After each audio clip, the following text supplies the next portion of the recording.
Sam Fisch the Fishbowl with Freya Saxon. Dion Akeem. What's going on, guys? Not much. Are we going to swim in the fishbowl? We're going to swim in the fishbowl. Good. The right time this time. It's the right time. It's a good temperature? It's a good temperature. Cool. Let's take I a like dip. it. Let's take a dip. All right. Let's talk about your new film, The Edict. The Edict. Yep. Feature film, horror, suspense, would you say? Yeah. Mm-hmm. Psychological suspense Thriller. thriller. Awesome. So tell us a little bit about what we can expect from the film and who your characters are. Okay, so what to expect from the film? Okay, so I guess we don't want to give too much away, right? Like for your listeners. So we say it's a psychological thriller. I guess it's all based around a couple, Dion and myself, Kevin and Jesse, and I suppose the whole theme of it is that my character has a disease, a mental illness, and she's supposed to have recovered. She's been on the recovery path for a while, and then it's sort of whether she has relapsed and it's all coming back, or if there's something else going on. They move into a house. There is a statue involved, and is it that she's crazy, or that there's something else going on? So I guess it's like the power of the mind, what it does to a relationship, what mental illness does to a relationship. I think it touches a lot on that. Dion, you can talk about what that was for your, or what that was like for your character. Just sort of a lot of mental health is a major theme. What can cause somebody to backslide with their treatment, and like the effect it has on their loved ones. With somebody being called crazy, and trying to find somebody to believe them. Like is she doing everything that she's supposed to be doing? Is it or is it a cry for help? Is it attention? And just trying to find out, like, if somebody's already been deemed crazy, you have to sort of figure out what's their sickness and what's real. If she's hallucinating, it's like it's hard to discern where it's coming from, I guess. And I suppose whether you believe someone, or how much, so say you're in the love of your life, and they come to you and they say that they're seeing this stuff that you don't see or nobody else sees. Do you believe it, or do you think that they're crazy, or that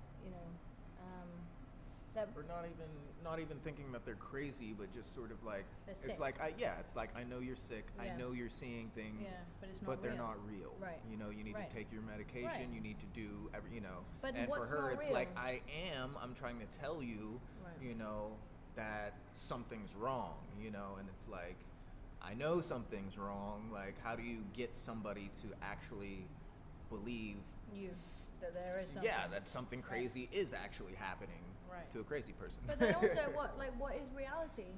So say my character, I'm seeing stuff that maybe you're obviously not seeing. Mm-hmm. But what's real? Like who's for Kevin to say that what I'm seeing is not real? I guess that is a very big topic that we should not delve into. But what is reality? Right. You know what I mean? Right. Like what you see, what we all are seeing right now, could be completely different. Mm-hmm. But that's we could talk for hours about that. I think. Right. But, and I sort of think like it also depends who it happens to. Like if the same thing were to happen to somebody who's had no history of mental illness, who's always been I don't want to use the word normal or regular, but healthy mental health or whatever, sort of like Kevin's uncle in the film. Like for them to do something that's out of character, it's like it's jarring, and people will like, oh, okay, something's up. But then someone in Jesse's position who's had a history of mental illness, who's already attempted suicide, when they start acting erratically and stuff, it's like, oh, well, she's just having another episode, So that's sort of a big part of it for my character, is sort of Yeah. like discerning what it actually is, Mhm. and you know. But so what to expect? So I guess that's all about the mental illness, the part it has to play in a relationship. But so I guess what makes it different, and I think what may be difficult to decipher perhaps without giving too much away, is that I think the basis of it is that, is it a mental illness, or is it that there is some other life force, alien life force, trying to control people on Earth, which is what makes it different from The Exorcist. It's not Right, you know what I mean? right, Slightly like, right. because I guess there's some similarities, or it's along those lines, you know. Yeah, Were there any special effects used in the film? there were actually, and special effects were done by. His name is Rohan Mullik, and he is from India. Awesome. So we used someone from India, which actually he was very good. Never had been in touch with him before this project, but yeah, I think that what he did was pretty impressive. It's not an awful lot of special effects. This was a very budgeted movie, like low budget, like ultra low budget. You know, I've always been told, don't actually say how much was spent, because the less that was spent actually doesn't make it better. Right. You know, but it was, yeah, I can't believe it was made for as little as it was. To be Yeah, honest. well, I think that was a big part of it, like because it doesn't insist on any special effects or anything. It's largely it's story and like character driven. It's not, you know, it didn't put in a bunch of scary special effects for, you know, like that's not where the scary comes from. Right. The scariness of it is like comes more from after you turn the movie off, and then you sort of get into your thoughts about like, oh, well shit, if something like that was happening to me, like what would I do? Like you know, it's more, yeah, it's all about the mind, you Right. know, like what Right. perception is. Like Yes. it could, I mean, well, the circumstances I don't think can happen, but if, I mean, it could. Who are you to say? Well, no, I mean, yeah. There's probably, I'm sure there's stories out there. I mean, yeah, it was, because it was based off of, or where Yeah, it was. they got the idea was, what was it, Barney and Betty Hill? I Yeah. forget what it was called, the UFO Yes, incident or right. something. It was like a straight-to-TV movie in the 60s Yeah, or 70s. which was based on based a off true of a story real where story. they claimed they got They abducted. were like, yeah, it was Yeah. a couple, an interracial couple. They Right. claimed that they had been abducted, or the wife had been, or something, Right. but they were like losing days and weeks, and they were seeing a psychiatrist or Yeah. something, and she She, had I like think, drawn a map or yeah, something, a she star she map. had drawn a map of some stars or constellation that had actually not been found yet or something, and I don't know if it was Yeah. later that they found that. Well, they the found map out that she it had actually drawn was- checks out what she, Yeah. you know, so it's like, well, how the hell Right. did she know? So who are you Right. to say that this yeah, is not this you did know, not because happen? what they were Right. saying, everybody's like, Right. oh, well, it sounds Right. crazy, and Well, and also someone else on our the crew had a sort of an experience, like abduction experience or something weird. There's a scene in the movie that had actually sort of happened to them. Again, what's reality, you know? But Right, right. things have been drawn from accounts of mm, you know stuff that had happened to yeah. other Well, people. I've always been fascinated with that type of stuff, and one of my, personally, you know, I believe aliens exist. You know, it's stupid, like, not to think that they don't. Right. I even go as far as the X-Files conspiracy theory stuff, you know, that we've been in contact with them since, you know, the 50s and Right. all that, like nuclear, you know, the discovery of the atom is what probably attracted them. Right. Saying that, you know, you're not like primitive anymore. But personally, I think that like aliens look at Earth as like the shitbox of The of shitbox, the yeah, universe, yeah. you know, Or the and shithole planet. Right, It would be right. crazy to think we're the only people in this whole universe Right. that when we don't even know where the universe ends. Yeah. You know? Exactly. And we're like, no, there's Exactly. nobody else that like that's- we just discovered that black holes exist, Yeah. you know, I think and it's arrogant to think that there's not Right. Right. another form of Right. intelligence out there. Right.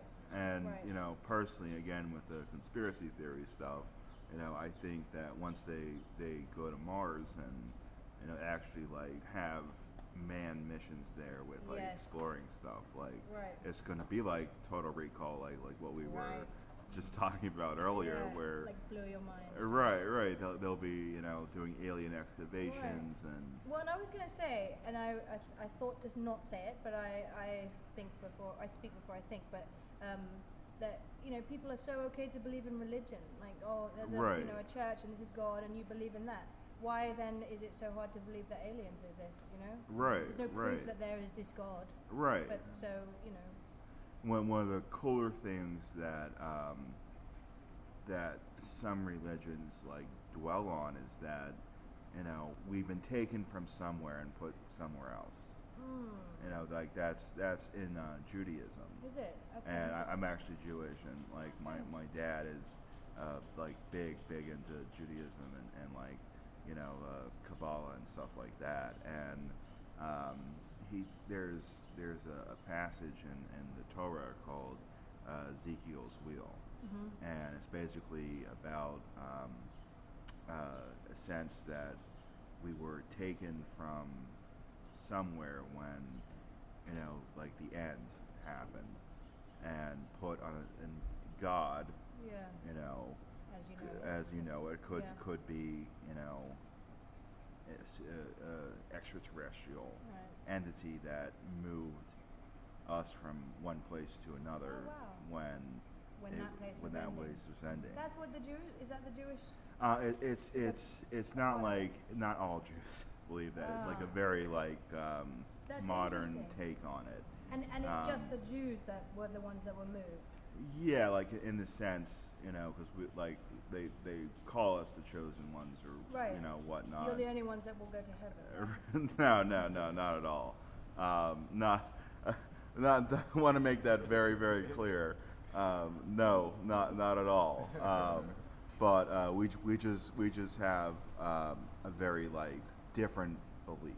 Yeah, that's interesting. I didn't know that. And like these angels that essentially like came down in this passage, if you read it like in what could be interpreted as like modern text, these angels that come down in what today could be described as like spaceship, and then they exit the spaceship, with a blinding light, Yeah. wearing like suits of armor, Mm. which could be interpreted as spacesuits, Right. Right. Right. Interesting. And another thing on top of that like I've been like watching is that Stonehenge, for instance. Yes. We now know through new sonar technology that Stonehenge is like 3 times or 4 times the size of like what is actually shown. Oh, really? Underground. Yeah, there's Stuff underground. buried Wow. I And didn't then know. they just using that same sonar technology took a sonar reading of I think Lake Utah Yeah. or something, and at the bottom of the lake or whatever, they found like the same structural stuff that Stonehenge. That's crazy. You Because know. already that was like the Stonehenge they found originally. Right. That when they stones that were moved from somewhere Right. really far away, and how did they get them there? Right. And so it's bigger than that.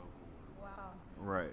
So I personally like to think they've been here long before, like we've been here, and they'll be here Right. long after we're gone. Well, and so back to the movie, like this is, and again, I think this is something that it touches on. It's like, so what about mental illness? Like, is it something that could be to do with higher up beings or something from another place Right. controlling us? And so they're with people who are mentally ill, so to speak, are seeing stuff that isn't there, but is it really there? Maybe they're the ones who are seeing reality and we're not. Right. You know? Right. Maybe we're in Dark City. Mm-hmm. You know what I mean? Yep. Or like the Matrix or something. Right. So who are we to say what's reality? Exactly. Higher connection or something. This is Right. crazy stuff. Isn't Right. It? And that's what I think is interesting about the film, because at its base, at face value, it comes off as a horror movie, know, and like, Like yeah, he another said like, Exorcist or yeah, something it's like along the slightly, you know, demonic possession type of film, which is of course been done before, but it has like a added element, which Right. I think adds like makes it unique in its own way. Like, so there was a review, someone reviewed, I think it was on Amazon, that said something about they watched it and they liked the movie, they had great things to say about it, but that you have to watch the movie twice to understand it. So I think there's a lot of like messages underneath that if you just watch it for its surface value, you miss. So again, like what we're all talking about here, I think it touches on that without being so in your face. Like, okay, there's aliens and they're coming to Earth. And Right, this, it's right. Like, well, we're letting the audience decide, like, what, just to make you think. Like, may I say something about the director? Yes, So that's going to his be my name is- next question. His name is Mark Cross. He came out here from LA, where the movie was made in Pittsburgh, written, created by him and his wife. So he'd been in LA. He's an Olympic athlete. He was an Olympic athlete. I think he did the gold relay. He was on the gold relay team with. Oh, wow. Forget the names. I'm not very good at them. But anyway, that's not the sort of importance of it. He wrote this script, and so it was made in 2016. We are here in 2019, where it just got distributed. The reason it took so long to get out was because we actually had a distribution deal with a company. The next day, he had a stroke, Oh, wow. and he still hasn't fully recovered, which is it's so sad because he loves film. This is from a young age he just wanted to write scripts, like before he was even an Olympic athlete. He's right now, I think he's a truck driver as we at present, but interesting. I mean, I guess a stroke is sort of it's mental. He can't talk properly. He's got aphasia. So everything else is fine, but he cannot speak exactly what he wants to say. So it's really frustrating for him. But yeah, no, I thought I wanted to mention him because it was a passion project for him. Like, there was a lot behind it that was based on truth from experience that he had.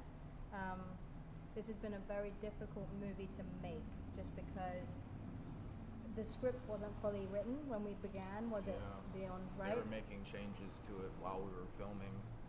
We would get an email and be like, okay, we got some new lines. Right. You got like half an hour. Yeah. Okay. Lock it down. Yeah. Perfect. True talent right there. Yeah. It was an interesting. So it brought a lot of genuineness to, is that a word? To the scenes though.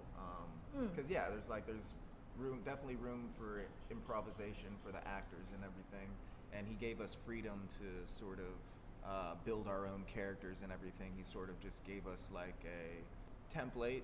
We got to read the original script, and then he just allowed us to build on our own from there, which I thought was really cool. Yeah.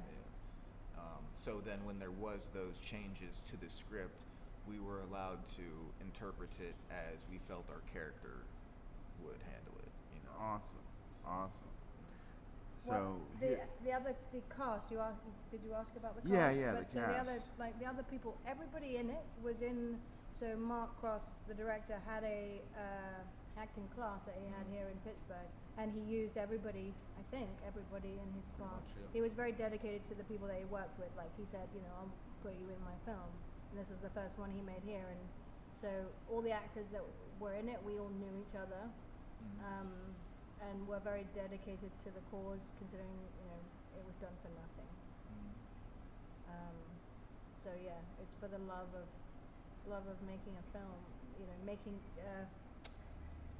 giving a message to people, trying to make people think, inspire people, or I don't know, tell a story to make a difference in the world, perhaps. awesome. Do you think? Yeah. This is actually kind of, I don't know, it's just funny how we met.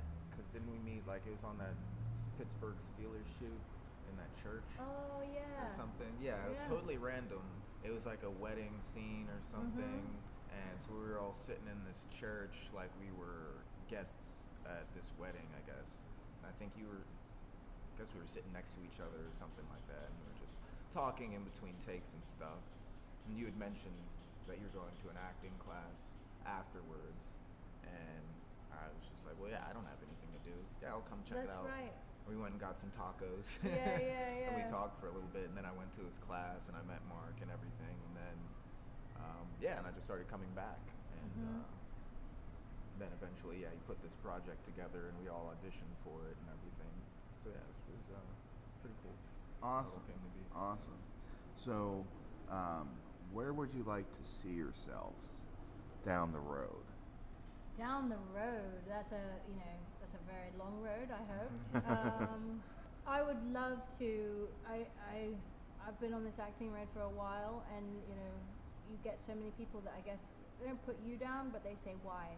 You're never going to get anywhere. It's a really hard industry, but I think if you have to figure out that it's really what you want to do, and I know it is because I've been put through hard situations where I've had to put it on hold for a while. I have 2 kids, so I had to sort of stop. And then you have all these people telling you that it's not reality. But I can't honestly think of doing anything else. Like, this is what I love. When I'm on set, I get a fire in me that I don't feel in any other aspect or area of my life. And so down the road, I would want to be a working actor that can, tell good stories and send good messages and inspire people to make them think and make a difference in the world, I guess, and ideally not have to pay my way doing other things, but at the end of the day, just be able to do the craft, because I love it. I can't think of anything else. Dion? I'd just be happy if I could get to a point where I could produce my own material. I love acting. I don't know if it was in this or in the first one where I said about the music thing, trying to do music, but that really wasn't working out, so I took an acting class because I thought it would make me a better performer, but then You did music? it just sort of, but then acting sort of, there's more outlets to go, like there's no places you can go specifically to like take classes for music and stuff like, I don't know, there's more of an established thing for, acting. And I don't know, it just went well, people thought I had been doing it for a while, so I just kept doing it. And over time, it just sort of took the front seat, I guess. Like, I've never worked as hard for anything else in my life. I didn't realize how much I loved it or enjoyed doing it until I just realized how far I'd come. Like, I've been doing this for almost 10 years now, since like my first acting class, and it just sort of, the time flew, I didn't even realize how much time and energy I'd put into it. And it's hard work, because at this level you have to do everything yourself. Everyone here understands that. If I could I just want to make enough money where I can just be an actor, not have to have, if I could be paying my bills, being a professional actor, doing nothing else, and have time to do my music, I would be totally happy with that. And make enough money doing that where I can produce my own stuff. Yeah. And I'll be. Well, happy what with was the line? I think it was from Don't Be a Menace, that all the rappers are taking the good acting all jobs. the good acting, yeah. Really? You bastard. So you get into the acting thing, then you can be like, what is it, Jamie Foxx, or Eddie Murphy, but typically once you establish yourself as an actor Right. and then try to go into a music career, it usually doesn't go so well. Right. But then it works better as the other way around. But also look at like Kevin Bacon. He's a rapper? No, he's not a rapper, but he has a band called the Bacon Brothers. Does he? Yeah. Is he A lot any of good? actors have, are musicians. He tours. He tours. Does He he? came here like not that long ago. Oh, wow. Kiefer Sutherland, he has a band, Oh, yeah? and he's come here several Jeremy times. Renner. What's his can name? we- Jeremy Renner. Renner. Yeah, Oh. he's a singer too. He's got. Yeah. just came Hey, out. I didn't can you give us a bit of your rap? Oh, jeez. I don't know. Hey, think about it, and maybe at the end you could give us a bit of a debut. Yeah, maybe I'll do it. Yeah. Sorry to put you on the spot. No, That's why you're it an comes with the actor. territory. It comes with the territory. You know. Awesome, What else? awesome. So, I'm kind of on a time constraint, unfortunately. Okay. And we are at about half an hour here. Okay. I'd like to do a couple closer questions. Mm-hmm. And the first one is the big one.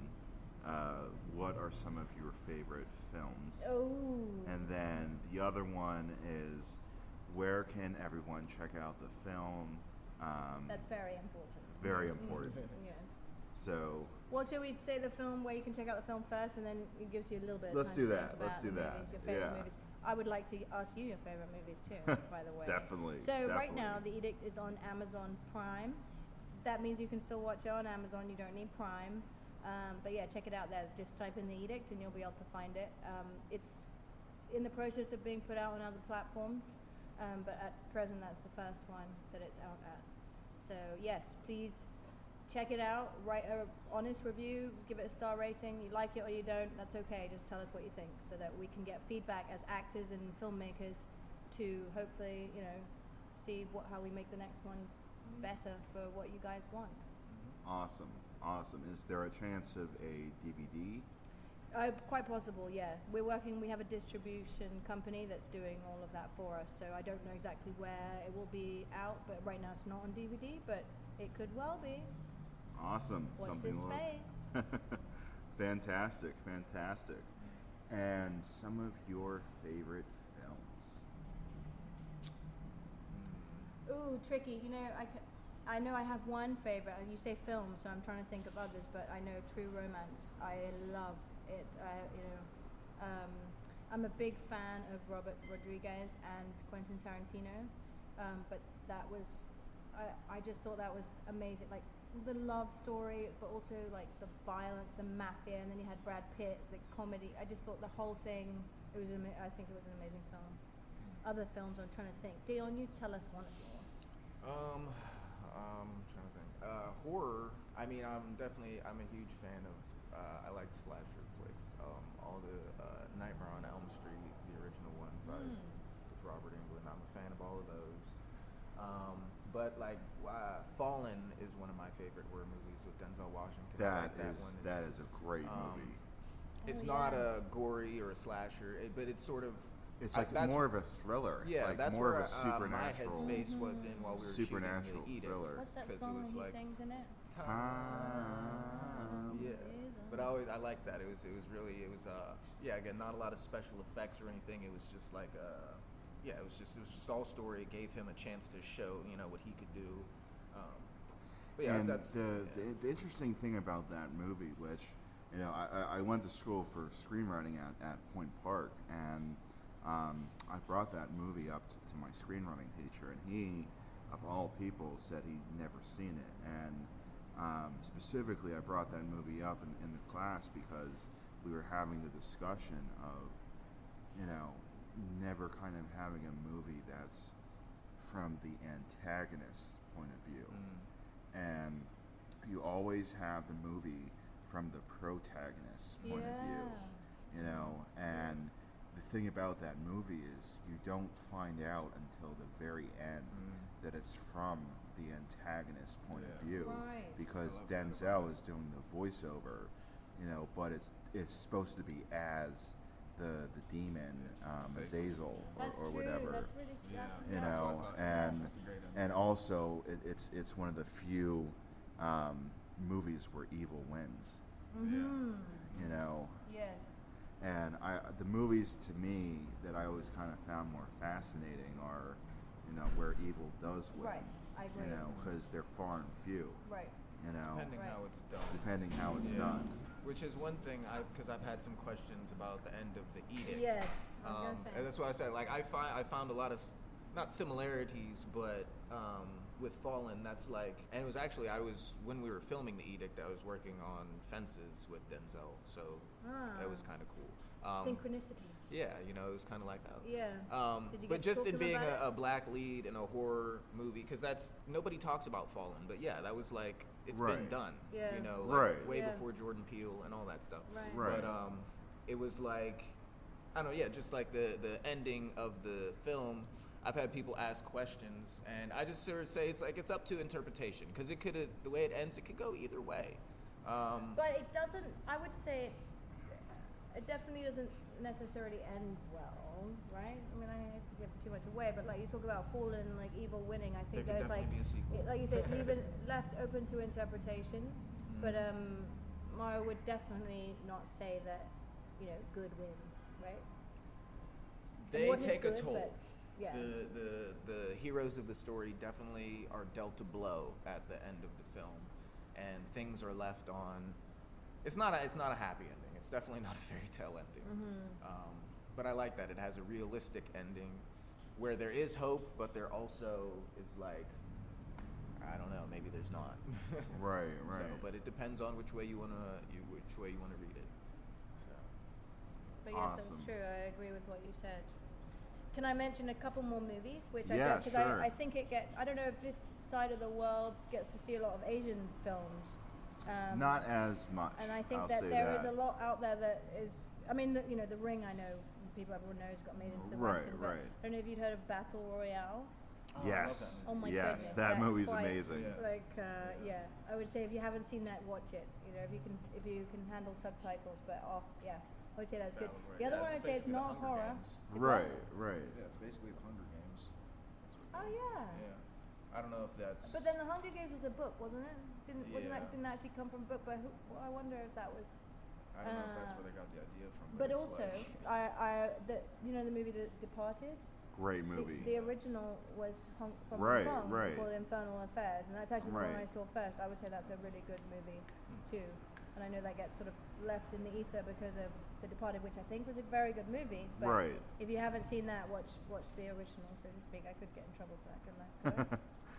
I don't think so. There's always the original, you know. Sam, what's your What favorite? are some of my favorite? I am a big Schwarzenegger nut, like I've said. So, Total Recall and Predator are up there and my top favorite movies of all time. I am also a big horror movie nut, and I really like the B grade, cheesy stuff you can't do on, you know, like an A grade budget. Right. And I'm a big H.P. Lovecraft nerd. Oh. And I as we talked, I've adapted some of his stuff, and Reanimator is one of my all-time favorite Okay. horror films, just because of you know, the tone and like the seriousness, but the goofiness like with it at the same time. And you know, where else in movie history do you see a severed head give a woman head? Oh yeah. You know, so wild stuff like that. Yes. You know, I really get a kick out of. I bet you do. know, I'd like to see and that too. you know, I like Reanimator again. I'm a big fan. I love The Matrix, the first one. Oh, me too. Not you know, I like the sequels, just Yeah. not as much as the As first. You know, when I saw that, I wanted to be Neo. That's Right, what I wanted. right. And I walked out of I that think film. everyone I didn't did, want to be yeah. Trinity. I wanted to be Neo. Right. And Lawrence Fishburne is also one of my all time favorite actors, Yeah. and I've loved him since like Apocalypse Now. You know, and that's another yeah. great movie. Let's see. Is that? I love the smell of napalm. Yeah. Francis Ford Coppola did that. Let's see, what else? I love action movies. So my as obsessed as I am with Schwarzenegger, it's equal with Stallone. Okay. Demolition Man, one of my all time favorite movies. I actually had the pleasure of meeting Rob Schneider at Wow, one of the cool. Steel City cons, and I got a picture doing the Demolition Man high five with him, which Oh, you cool. know is like hysterical because like you know as anyone who's seen that movie, you know like you're not allowed to have you know hand contact, you know in that movie. So the way they high five is like you know they go right as if they're going to high five, and then they do like Yeah. like a spin, you know. So That's you know cool. I just thought it was hysterical, and that movie in general, like you know like there's so many plot holes, but like it works, you know. And let's see, I love thrillers, love like cop movies. I really like cop movies. Um, you know, unlike Keanu Reeves, I thought that movie, what was it, Street Kings? You know, I don't think I've seen that. I like that Oh, yeah? movie. I thought he was a badass cop in that movie. Cool, check it out. I like, I mean, The Corruptor.